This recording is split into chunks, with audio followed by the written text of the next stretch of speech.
how to install Hickey dating app. So it's called Hickey Casual Dating Chat Fun.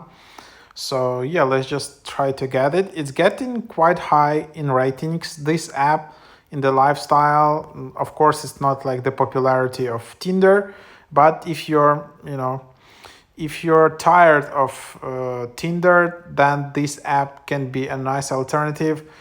This app is like focused on casual dating, when you're just kind of not, yeah, you're not ready yet for kind of commitment, or like ultimate stress-free way to meet new friends that provides a safe, comfortable environment for meaningful connections.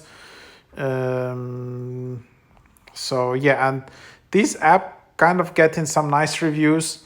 So here is how you can get started. And then to create an account, here you can just see the details. You can just continue with Apple, TikTok, or email. And then then you can just sign up. It's the first time I see that you can sign up for dating app with TikTok. It's pretty interesting.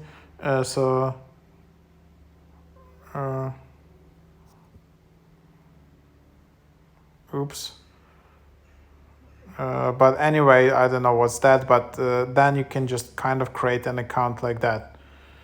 Otherwise, yeah, you can just use your TikTok or email.